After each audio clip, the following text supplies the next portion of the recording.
Page number 51 page అండి. రెండవ అధ్యాయము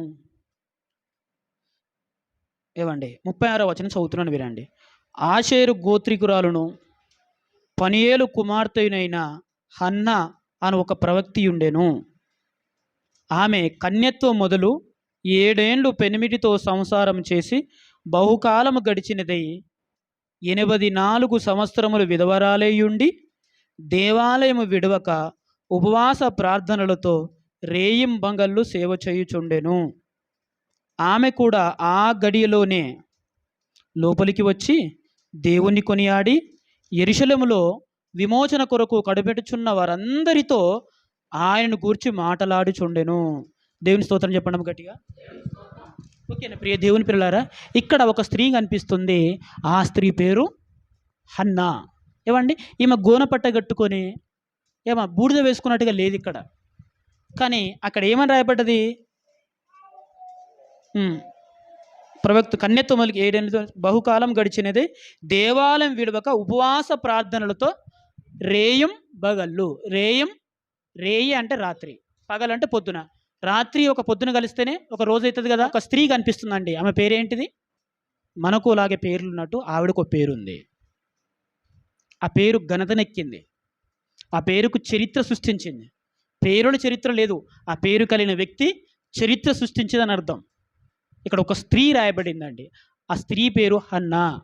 ఏమండి, ఇక్కడ ఆమె గోనపెట్ట కట్టుకొని ఉపవాసం చేయట్లేదు.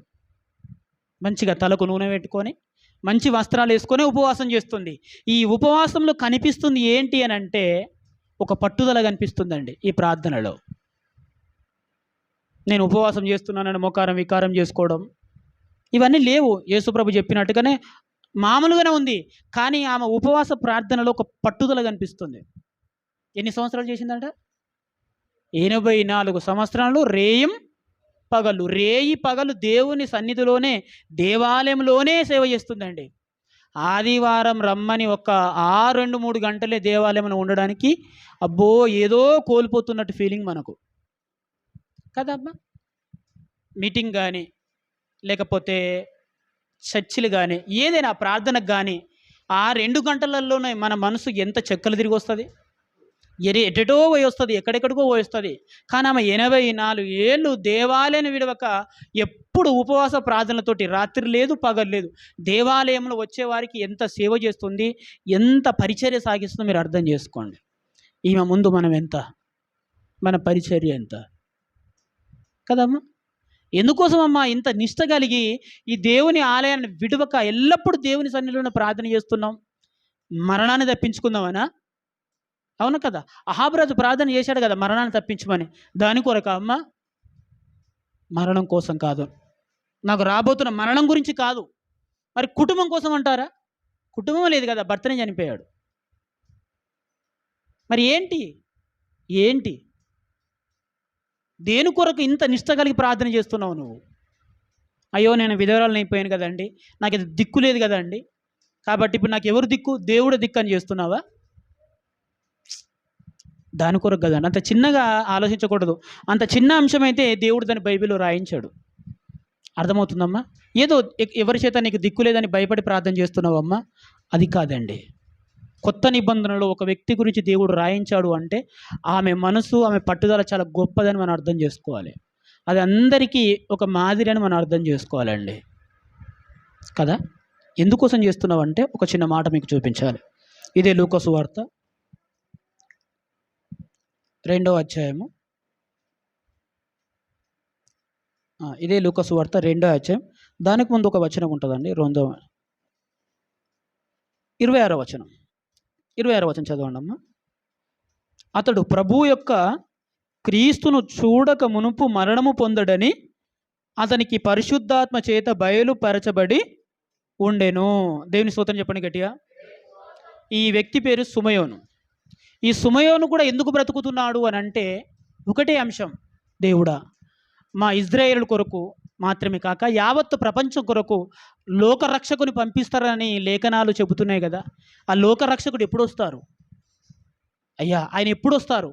మా అందరికీ విమోచన ఎప్పుడు కలిగిస్తారు? విమోచన అంటే రోమన్ల పాలన నుంచి విమోచన కొరకు కాదండి వాళ్ళు ఎదురు చూసేది, పాప విమోచన కొరకు.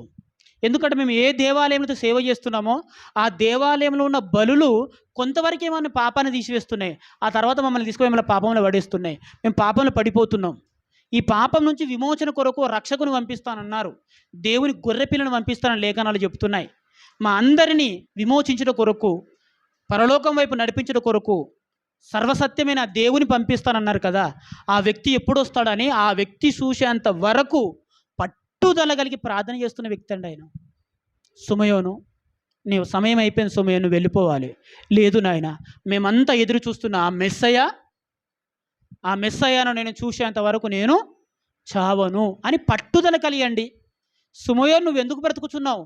మా విమోచనకర్త అయిన, ఇజ్రాయేల్ విమోచన అయిన ఆ దేవుని కుమారుని చూసేంత వరకు నేను చావను. దాని కొరకు బ్రతికాడండి ఆయన. చావును ఎదిరించింది. చావు నాకు వద్దు అని కోరుకుంటే ఎందుకో తెలుసా? ఏదో 4 ఏళ్ళు హ్యాపీగా సంతోషంగా ఆరోగ్యం బ్రతకడానికి కాదు, విమోచకుణ్ణి చూడాలి. ఇజ్రాయేలు విమోచకుడు, ప్రపంచానికి రాబోతున్న విమోచకుని నేను చూడాలని ఆయన అలాగే ప్రార్థన చేస్తున్నాడండి సుమయోను గారు. అందుకే దేవుడు ఇచ్చాడు. ఆయన ప్రార్థన నచ్చింది దేవుడికి. ఖచ్చితంగా చూస్తావు సుమయోన్, ఖచ్చితంగా ఆ వ్యక్తి నీ చేతుల్లోకి వస్తాడు ఒక రోజు అని చెప్పాడు. అది ఏ రోజు తెలియదు. అప్పటి నుంచి ప్రతిరోజు దేవాలయ ద్వారాన్ని చూస్తున్నాడండి. వస్తాడు, నాకు వాగ్దానం చేయబడింది, దేవుడు నాకు ప్రామిస్ చేశాడు, నాకు తెలియజెప్పాడు పరిశుద్ధాత్ముడు అని ఆ విమోచకుని కొరకు ఎదురు చూస్తున్నాడు ఆయన. ఇది మీకు అర్థమైతే అలాంటి ఉద్దేశం కలిగిన స్త్రీ హన్నా అండి. అమ్మ, నీకు కుటుంబం లేదు కదా, కుటుంబంకి ఇట్లా కావాలనా? నేను కుటుంబం కోసం ప్రార్థన చేయట్లేదయ్యా. అయ్యో, నీ బంధువులందరూ వదిలేశారు కదా తల్లి, అందుకే ఒక్కదాని ఈ దేవాలయంలో ఉంటున్నావు కదా, దానికోసం ఇట్లా ప్రార్థన చేస్తున్నావా? అయ్యో, నా బంధువర్గం వచ్చి నన్ను ప్రేమించాలనో, నన్ను మంచిగానాలనో, నాతో మంచిగా మాట్లాడాలనో కాదు ప్రభువా. ఏంటి తల్లి, మరి ఇంకేంటి నువ్వు ప్రాబ్లం ఏంటి? జీవితం అంతా నాశనం అయిపోయింది కదా, పెళ్ళి చేసుకోవచ్చు కానీ కొంతమంది సలహాలు ఇచ్చి ఉండొచ్చు. ఎన్నో రకాల అంశాలకు వచ్చిన ఆ ఉద్దేశం ఒక్కటే, నేను విమోచకుడిని చూడాలి. పిచ్చా నీకేమన్నా? అది ఎప్పుడో మోసే కాలంలో ప్రామిస్ చేశాడు దేవుడు. నీకు అర్థమవుతుందా అమ్మా? ఎప్పుడో మోసే కాలంలో ప్రామిస్ చేశాడు దేవుడు, నేను పంపిస్తాను నా వంటి ప్రవక్తను అని. అప్పుడు ఎప్పుడో యెషయా కాలంలో ప్రామిస్ చేశాడు, కన్యక గర్భవతి కుమారుని కనును. ఏదో రాయబడతాయా మా మాటలన్నీ? నిజంగా నెరవేరుతాయా? నెరవేరని ఇప్పుడే నెరవేరుతాయా? నీ పిచ్చి కాకపోతేను. మేమందరం ఆ వాక్యాలు వింటున్నాం, చదువుకుంటున్నాం, ధ్యానిస్తున్నాం, ప్రార్థన చేసుకుంటున్నాం, వెళ్ళిపోతున్నాం. మా బ్రతుకు మేము బ్రతకట్లేదా? మా భక్తి మేము చేసుకోవట్లేదా? ఇంత పిచ్చి ఏంటమ్మా నీకు? ఇప్పుడు యెషయా గ్రంథంలో రాయబడిన మెస్సయ్య వస్తాడా?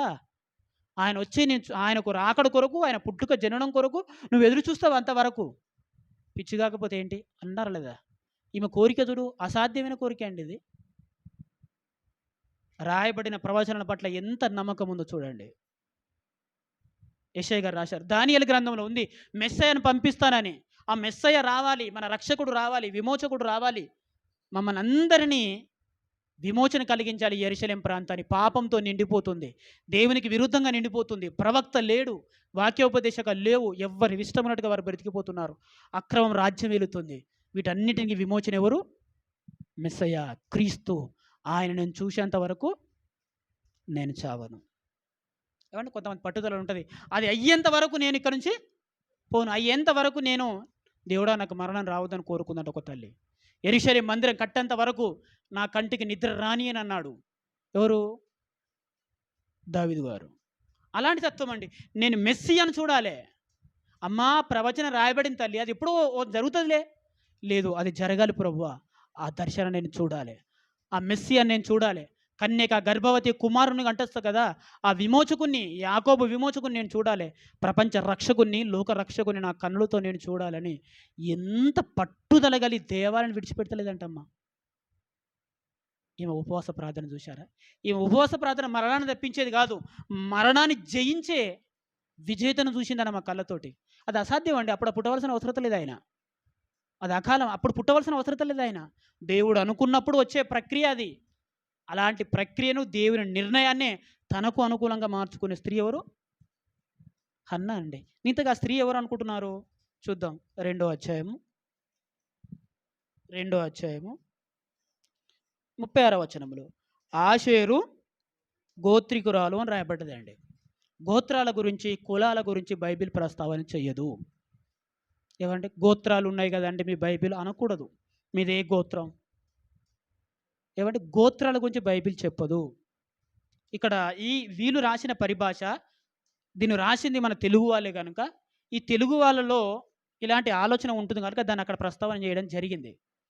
గోత్రాలంటే మీరు ఏదో మనసులో రానేయకండి. గోత్రాలు బైబిల్, కులాలు, గోత్రాలు, వంశాల గురించి బైబిల్ చెప్పదు. ఈమె ఎవరు అంటే యాకోబు ఉన్నాడు కదా, యాకోబు కుమారుడు ఆషేరు. ఆషేరు యొక్క వంశస్థురాలు, కుటుంబకురాలని చెప్పడానికి లూకా గారు ఆ పదాన్ని రాశారు. అర్థమవుతుంది తల్లి? బైబిల్లో గోత్రాలు ఉన్నాయండి అని మీరు అనుకునేరు. అది మరి మా గోత్రం మాకు తెలియదు కదా. బైబిల్లోని గోత్రాలు ఉన్నాయి కానీ తప్పుడుగా ఆలోచించకండి ప్లీజ్. బైబిల్ గోత్రాల గురించి చెప్పదు. అక్కడ ఈమె ఎవరు అని అంటే దాని గురించి ఎక్స్ప్రెషన్ చెప్తున్నాడు, ఈమె ఫలానా అని. ఎంత మరి అంటే అప్పుడు ఆషేరు వంశస్థులు లేరండి. ఇజ్రాయేల్ 12 గోత్రాలు అంటే 12 కుటుంబాలుగా వర్గీకరణ జరిగితే 12 కుటుంబాలలో 2 కుటుంబాలను యూదా దేశం అంటారు. ఒకటి యూదా, రెండోది బెంజమిన్. ఈ 2 కుటుంబ వాసులను యూదా దేశంగా పిలుస్తారు. మిగిలిన 10 మందిని ఇజ్రాయెల్ దేశంగా పిలుస్తారు. ఈ ఇజ్రాయెల్ దేశం అనేది అష్షూరు రాజు చెరలోకి పోయింది. వాళ్ళు ఏమైపోయారో, ఎక్కడ వెళ్ళిపోయారో, ఏమైపోయారో ఎవరికి చరిత్ర లేదు. దాని గురించి బైబిల్లోనే రాయబడలేదు. అంటే ఆ 10 గోత్రాలు అనగా అందులో ఒక గోత్రం ఏది? ఆషేరు. ఈ ఆషేరు కుటుంబీకులంతా నాశనం అయిపోయారు. వాళ్ళు దేవుని సన్నిధిని దూరంగా వెళ్ళిపోయారు. ఆ అష్షూరు రాజు వాళ్ళు ఎక్కడెక్కడో విసిరికొట్టారు. వాళ్ళు ఏమైపోయారో కూడా చరిత్రలో లేదు. ఏ ప్రవక్త కూడా వారి గురించి పట్టించుకోలేదు. మిగిలింది ఎవరు అంటే యూదా ప్లస్ బెంజమిన్. ఈ 2 గోత్రాల ప్రజలనే దేవుడు యూదులుగా చిత్రీకరించి ప్రవక్తల చేత ముందుకు నడిపిస్తున్నాడు. అమ్మ అర్థమవుతుందా మీకు? నేను ఇక్కడ ఉంటుంది ఎందుకో తెలుసా? నేనే ఉంటున్నాను, మీరు ఎందుకు ఉంటారని మీకు ప్రశ్న చేయడానికే. అర్థమవుతుందా? మీకు ఓపిక రావడానికి, మీలో ఎనర్జీ రావడానికి. అననే మోకాళ్ళ మీద ఉన్నాడు, నేనెందుకు మంచిగా కూర్చోకూడదు, నేనెందుకు యాక్టివ్ ఉండకూడదు అనే ప్రేరణ మీలో రావడానికి ఈ ప్రయోగం చేస్తున్నాను నేను. అర్థమవుతుందా? జ్ఞాపకం పెట్టుకోండి ప్రియ దేవుని ప్రియ. చూసారా, ఎప్పుడో అంతరించిపోయిన ఆ వంశాన్ని జ్ఞాపకం చేసిందండి ఈమె భక్తి. ఆ భక్తి అంతే, ఆ ప్రార్థన అంతే. దేవుడా, నా వంశీయులంతా మిమ్మల్ని విడిచి వెళ్ళిపోయారు. మిగిలిన 10 గోత్రాల ప్రజలంతా ఇక్కడెక్కడో చెదిరిపోయారు. దేవుడా, వారికి కూడా విమోచన జరగాలి మెస్సయ్య ద్వారా. ఆయన వచ్చి అందరిని సమకూర్చాలి. ఈ యూదులతో పాటు మిగిలిన 10 గోత్రాల వారికి, ఆ తర్వాత యావత్తు ప్రపంచానికి రక్షణ ఈయన ద్వారానే సాధ్యం. ఆయన వస్తేనే నా చెదిరిపోయిన నా కుటుంబీకులు, ఆ 10 గోత్రాలు, ఈ ప్రపంచమంతా రక్షణ పొందుతుంది, దైవలోకానికి చేరుతుందనే ఒక మంచి బహుత్తరమైన పట్టుదల అండేది. దాని కొరకు దేవుని సన్నిధిలో 84 సంవత్సరాలు రేయింబగళ్ళు సేవ చేస్తూ ఉపవాస ప్రార్థనలతో గడుపుతుందంటే ఆలోచించండి అమ్మ, ఎంత పట్టుదల. ఇది మరణాన్ని తప్పించేది కాదు, యావత్తు ప్రపంచాన్ని మరణం నుంచి తప్పించే ప్రార్థన ఇది. అహాబు ప్రార్థన తన మరణాన్ని తప్పించేది. నినేవే ప్రార్థన, నినేవే పట్టణస్థుల ప్రార్థన ఆ దేశాన్ని మరణం నుంచి తప్పించేది.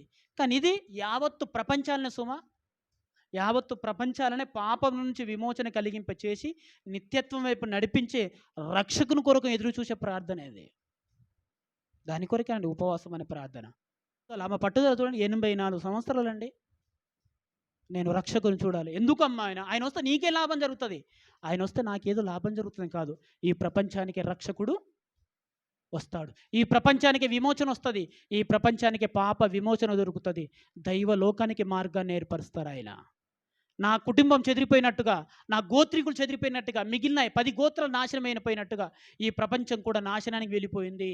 నశించిపోయిన దారిని రక్షించుటకు ఇప్పుడు సమర్థుడు ఎవరు? మెస్సయ్య. దేవుడా, లేఖనాలు రాశాయి కదా, అది జరగాలి ప్రభువా, ఆ దర్శనాన్ని నేను చూడాలి, ఆ విమోచకుని నేను చూడాలి అని ప్రార్థన చేస్తుందండి. ఈ ప్రార్థనకు దేవుడే ఎంత సంబరపడ్డాడో. అందరు లేఖనాలు చదువుకొని వెళ్ళిపోతారు, కానీ ఈ లేఖనం నా కాలంలో నెరవేరాలి, ఈ నెరవేర్పు నేను చూడాలి అని పట్టుదల కలిగి బ్రతికిన వారు ఎవరు? ఏవండి, అలా బ్రతికిందండి ఆవిడ. లేఖన నెరవేర్పును చూసింది, అనుకున్నట్టుగానే తన జీవితాన్ని కూడా త్యాగం చేసిందండి. భర్త చచ్చిపోయిన తర్వాత తన పెళ్లి చేసుకొని హ్యాపీగా బ్రతుకోవచ్చు, అది వదిలేసుకుంది ప్రియ దేవుని పిల్లలారా. తన బంధువుల దగ్గరికి ఏదో కాయకాశం చేసుకొని బ్రతుకోవచ్చు, వదిలేసుకుంది. ఆ దర్శనాన్ని నేను చూడాలి, ఈ వాక్యం నెరవేర్పును నేను చూడాలి అనుకొని ఆయన విమోచన కొరకు అందరితో మాట్లాడుతుందంట. ఆయన వస్తాడు, నేను ప్రార్థన చేస్తున్నాను, ఆయన దర్శనాన్ని మనం చూస్తాం. కొంత పిచ్చి అనుకోవచ్చు. రాయబడిన లేఖనం ఉందంట, అది నెరవేరుతుందంట, దాని కొరకు ఈమె ప్రార్థన చేస్తుందంట. ఈ పిచ్చి పాడుగాను అనుకునే ఉంటారు ఆవిడ. అది పిచ్చి కాదండి. దేవుని యందు నిస్వార్థమైన భక్తి. దాన్ని మనం కొలవలేం. అందుకే లూకా గారు ఆ మాటను రాశారండి అక్కడ. యేసు ప్రభుని భూమి మీదకి దింపిందంటే ఆవిడ ఎంత ప్రార్థన అది. యేసు ప్రభుని భూమి మీదకి దింపింది ఆ ప్రార్థన.